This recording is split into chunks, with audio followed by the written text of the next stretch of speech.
Maple Street looked like the perfect slice of suburbia.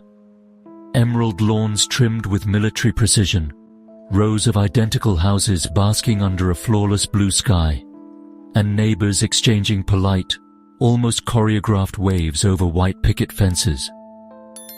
The air always seemed to carry the faint scent of fresh-cut grass and blooming hydrangeas, as if the neighborhood itself was determined to impress. But beneath this postcard-perfect surface, the quiet master web of unspoken tensions and the ever-present pressure to fit in. Every smile held a hint of calculation, every glance a silent assessment. Behind those closed doors, life was as messy and unpredictable as anywhere else. The pristine facades and carefully weeded flower beds were just a stage for performances, each family curating their own version of perfection, while chaos and clutter hid just out of sight. Emily, who lived in the cozy bungalow with blue shutters, found comfort in her daily rituals, watering the petunias, brewing her morning coffee, waving to Mrs. Carter across the street. Yet, she couldn't ignore the subtle competitions, whose lawn was greenest, whose children were most polite, whose recycling bins were fullest. The whispered gossip that drifted over fences was as much a part of the neighborhood as the mailboxes and maple trees. Here, the line between being a good neighbor and being intrusive was razor thin, marked by awkward conversations at the property line and the silent, invisible boundaries that everyone seemed to sense but never discussed. The tools meant for connection, group chats buzzing with reminders, Facebook pages filled with lost pet alerts, and casual fence conversations could, with a subtle shift, become instruments of surveillance. Every message, every post, every word exchanged was another thread in the tapestry of neighborhood watchfulness. On Maple Street, the desire for community was always shadowed by the uneasy sense of being watched, where every friendly gesture might just be another way of keeping tabs. Across from Emily lived Mark, the model neighbor, always helpful, always present, always smiling. Their houses were separated by a narrow street, but their lives often overlapped in subtle ways. Their friendship was built on casual waves, brief chats, and the occasional exchange of favors, like the time Mark shoveled Emily's driveway after a surprise snowstorm, or when Emily watered Mark's plants during his weekend away. In the rhythm of the neighborhood, they were always in sync, showing up at the same block parties, exchanging knowing glances when the mail was late, or sharing a laugh about the local kids' lemonade stand. Mark's attentiveness bordered on uncanny. He always seemed to know when Emily was home or away, offering help before she even asked. Once, he texted her about a package on her porch before she'd even seen the delivery notification. Emily appreciated his kindness, but sometimes wondered if his interest was a little too intense. She noticed how Mark always seemed to appear when she was outside, as if he had a sixth sense for her routines. Their relationship was a polite dance, with Mark always leading and Emily unsure of the steps. In a neighborhood where everyone watched out for each other, Emily couldn't shake the feeling that Mark watched just a little more closely than most. She couldn't shake the feeling that Mark knew more about her than she ever intended to share, and sometimes wondered if the line between neighborly concern and something more had quietly blurred. The shift began with a text from Mark. "Hey Emily, what if we shared a digital calendar? It'd help us keep track of packages, travel, and neighborhood events. I think it could make things easier for both of us." Emily hesitated, glancing at the message. She could almost hear Mark's friendly tone, the way he always waved from across the lawn. That actually makes sense, she thought, remembering the time her package sat on the porch for days. He's just being thoughtful. She typed back, "Sure, that sounds great. Thanks for thinking of it." Within minutes, Mark sent the invite. Emily watched the notification pop up, her finger hovering for a moment, before she tapped accept. She smiled, picturing Mark on the other side of the fence, always eager to help. It's just a calendar, she reassured herself. A simple tool, a digital handshake for neighborly cooperation. But as she watched the calendar fill with entries, a flicker of uncertainty crossed her mind, one she quickly brushed aside. She had no idea she'd just handed over a key to her private life. At first, the shared calendar was a model of efficiency. It felt like a new chapter in neighborly cooperation. Mark added reminders for trash day, block parties, and even weather-related notes. He'd also include little jokes or emojis, making each notification feel personal. Emily found herself relying on it, adding her own events and appreciating Mark's helpful comments. They'd coordinate carpooling for community events, or remind each other about local sales and farmers' markets. The calendar became a silent, ongoing conversation. Mark always one step ahead, always thoughtful. Their digital exchanges spilled over into real life, with spontaneous coffee chats and shared walks around the block. It reduced her mental load and reinforced her belief that Mark was simply a considerate neighbor. Their families grew closer, celebrating small victories and milestones together. The digital grid felt like a testament to their successful friendship. Each new event was a sign of trust, a shared investment in their little community. For a while, everything seemed perfect. No blurred lines, just shared information for the common good. The calendar was more than a tool. It was a bridge, or so Emily thought.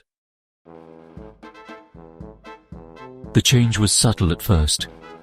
Mark began adding events to the calendar that Emily hadn't shared, like a neighbor's barbecue or a local book club meeting she'd only mentioned in passing. He'd overhear her mention a yoga class and add it, complete with emojis and reminders, sometimes even before she'd decided to go. Mark started editing her entries, adding details and unsolicited advice, like, don't forget your water bottle, managing her schedule as if it were his own, and leaving Emily feeling both exposed and second-guessed. What started as helpfulness became prescriptive, with Mark curating Emily's life in the shared space, sometimes double-booking her or suggesting priorities, as if he knew best. Each act, on its own, seemed thoughtful. A reminder here, a suggestion there. But together, they formed a pattern of control that Emily couldn't ignore. The calendar was no longer mutual. It had become Mark's dashboard for monitoring and directing Emily's activities, his tone shifting from collaborative to authoritative in every notification. The balance had tipped. What once felt like support now felt suffocating, and Emily's internal monologue shifted from appreciation to anxiety. Emily realized she was being observed, not just supported, her autonomy quietly slipping away with every new calendar entry. Emily's discomfort grew as Mark's reminders became more personal and invasive. It started with small things, reminders to water her plants or to catch her favorite TV show. But soon, the notifications became unsettling. He scheduled calls to her mum, noted when her porch light flickered, and logged her comings and goings. There were reminders about locking the back door, and even notes about when she left her car window open. The calendar became a diary of her life, curated by Mark, with cheerful comments that masked a deeper intrusion. Each emoji-laden note felt less like kindness and more like surveillance. Each notification was a reminder that she was being watched, her privacy eroding with every helpful entry. Emily's suspicion grew. How did Mark know so much? Was he watching her? She hesitated before making plans, closed her blinds, and retreated from her own home. Every action felt monitored, every movement second-guessed. The shared tool had become a source of anxiety and self-censorship. Emily found herself deleting events, second-guessing her choices, and feeling trapped. Mark's care was now surveillance, and the red flags were impossible to ignore. Emily's suspicion turned to fear. She realized she was being monitored, not helped. Emily knew something had to change. The reminders were no longer little, they were warnings, and she was ready to act. Emily's suspicions gnawed at her. Was Mark really watching her every move, or was she just being paranoid?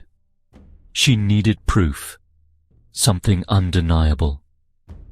Sitting at her kitchen table, Emily whispered to herself, "If he sees this, I'll know for sure." She carefully created a fake event, Coffee with David, on her private calendar, making sure not to mention it aloud or leave any clues. That night, she lay awake, replaying every interaction with Mark. Was she imagining things? Was she crossing a line herself by setting this trap? The next morning, her heart pounded as she checked their shared calendar. There it was. Mark had added the same event, complete with a comment. "Don't forget the new coffee shop on Main Street." Emily's breath caught. Her worst fears were confirmed. Mark had found a way into her private digital life. Later, Mark strolled into the kitchen, mug in hand. "Looking forward to your coffee with David?" he asked, his tone light, almost teasing. Emily forced a smile, her mind racing. His friendly tone only made the violation more chilling. Inside, Emily's thoughts spiraled. Was this care or control?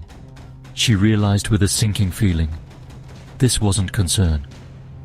It was deliberate, calculated surveillance. Emily's test had worked. The evidence was undeniable. She felt a mix of vindication and dread. Now, she knew what she had to do.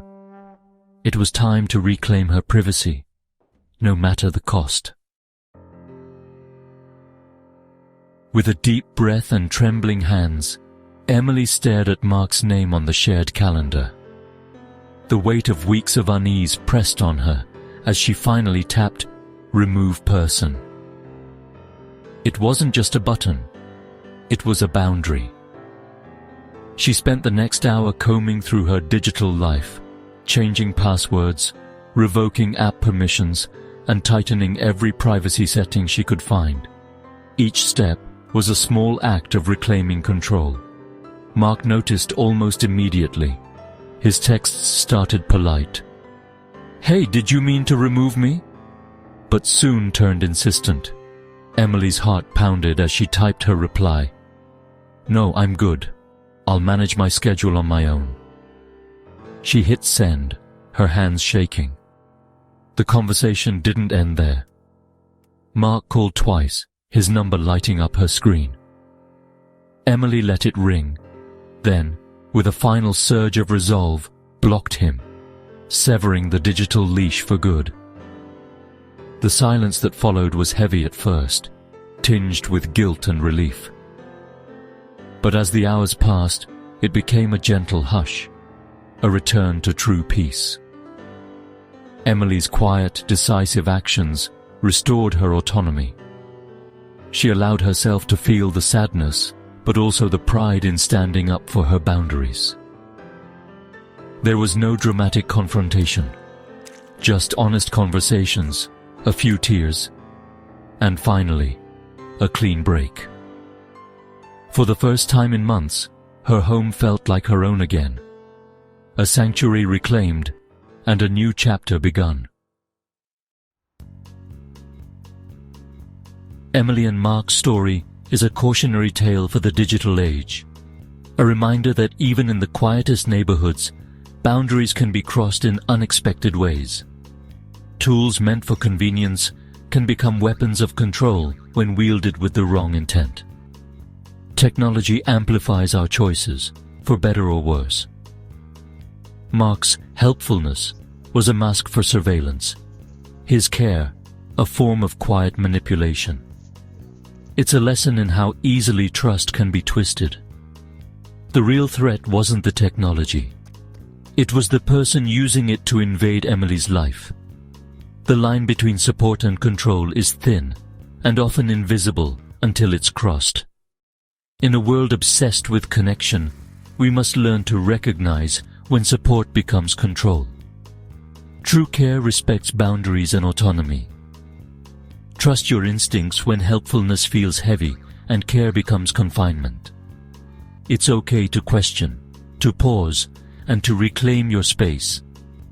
Our privacy is the foundation of our autonomy, and sometimes the most important thing we can do is simply hit unshare.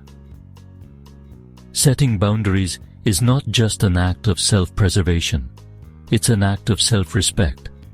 On Maple Street, Emily finally reclaimed her peace and her freedom. Her story is a testament to the power of standing up for oneself, even when it's uncomfortable. As we move forward in this connected world, may we all remember to protect our boundaries, cherish our privacy, and offer help that empowers, not controls. Because true community is built on trust, respect, and the freedom to choose our own path.